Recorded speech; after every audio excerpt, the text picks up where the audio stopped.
এখন বাজে সন্ধে ৮টা আর আমি এসেছি রথের মেলা দেখতে। এটা হলো দুর্গাপুরের চিত্রালয়ের রথের মেলা। আর আজকে এত পরিমাণে গরম করছে যে মেলা ঘুরতে পারবো কি না সেটা এক চিন্তার ব্যাপার। আর তার সাথে হয়েছে আমার এই এক শরীর তো খারাপ করছেই। আর গরমের জন্য আরও বেশি অস্বস্তি হচ্ছে, শরীরটা যেন কি হচ্ছে আমি নিজেও বুঝতে পারছি না। কতটুকু ঘুরতে পারবো বা কতটা আনন্দ করতে পারবো জানি না, তবে রথের মেলায় যেহেতু প্রথম দিন এসেছি বেশ ভালোই লাগছে আমার। তবে আস্তে আস্তে আমার শরীরটা না অনেকটাই খারাপ হয়ে এসেছিল শেষের দিকে। তো আমি বেশি একটা মেলা ঘুরতে পারিনি, বাড়ি চলে গেছিলাম। তো এই দেখো আমার মাম্মাম আমার সাথে মেলায় এসেছে। আর এই গরমের মধ্যে ওকে একটা হাফ গেঞ্জি পরিয়ে দিয়েছি। স্লিভলেস গেঞ্জি পরলে এতটাও মনে হয় গরম লাগবে না ওর। আর আসলে গরমটা সত্যিই অনেকটা পরিমাণে। বৃষ্টি হচ্ছে না সেরকমভাবে, রথের দিন পেরিয়ে গেল। অন্য বছর তো রথের দিনে প্রচুর পরিমাণে বৃষ্টি হয়, একবার হলেও এক ঝলক বৃষ্টি হয়ই হয়। কিন্তু এবারে না রথের দিনটা সারা দিনটা মানে বেকার গেল, একটুও বৃষ্টির দেখা মিলল না। যাই হোক, কী আর করা যাবে। তো এখন আমি রথের সামনে এগোচ্ছি। তো আমি রথের দর্শন করব, জগন্নাথ দেবের দর্শন করলাম, তোমাদেরকেও করিয়ে দিলাম। তো এখন আমরা রথ দেখে একটু মানে খিদে পেয়েছে আর কি, খেতে এসেছি। তো আমরা এখন এসেছি পাপড়ি চাটের দোকানে, তো একটু চাট খেয়ে নেব। তো ফুল প্লেট আমি খেতে পারি না, আমি আর আমার মাম্মাম একটা প্লেট খাবো, আর একটা প্লেট খাবে মাম্মামের বাবা। তো যাই হোক, আমি একটু ঝাল খেতে ভালোবাসি, তো মাম্মামকে কিছুটা খাইয়ে তারপর আমি একটু কাঁচা লঙ্কা কুচি নিয়েছিলাম, যেহেতু আমার ঝাল ছাড়া ভালো লাগে না।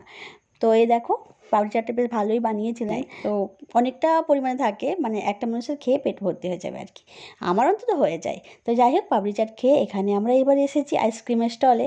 তো এখানে একটা কাটা আইসক্রিম পাওয়া যায়, তো এর নাম আমি জানি না, কেউ কেউ জানো তো বলতে পারো। তো এটা আমি যেহেতু কেটে কেটে ঝুড়ি ঝুড়ি করে দেয়, আমি কাটা আইসক্রিম বলি।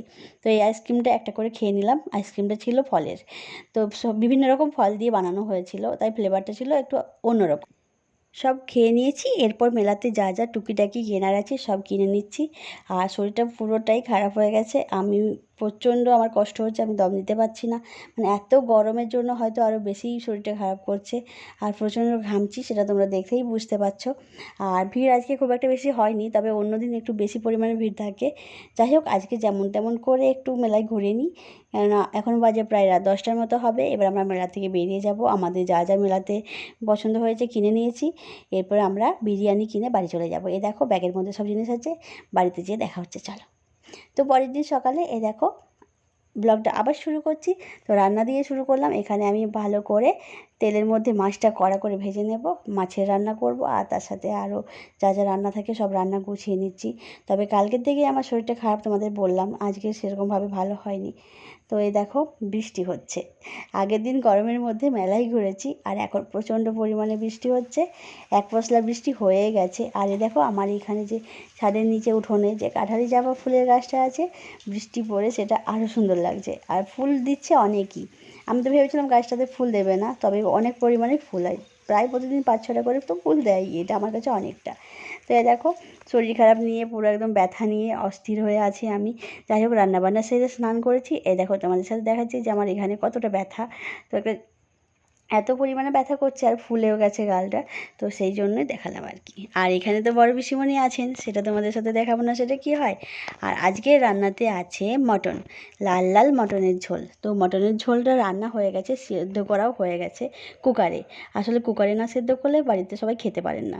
এরপর আমি গরম মশলার গুঁড়ো দিয়ে ফুটিয়ে পরিবেশন করব। আর এখানে দেখো আম পাকা কেটে রেখেছে মা, তো বললো একটু খেয়ে নিতে। তো খেতে পাচ্ছি না, খুবই ব্যথা করছে আমার গালে, আসলে দাঁতের কাছে। তো যাই হোক, একটা আম খেলাম, বেশ ভালোই লাগলো খেতে, সেই জন্য আর কি আমটা খেলাম। যাই হোক, দুপুরে খাওয়া দাওয়া এবার শুরু হবে। তো আজকের ভিডিওটা এই পর্যন্তই রাখলাম, নতুন ভিডিও নিয়ে ফিরে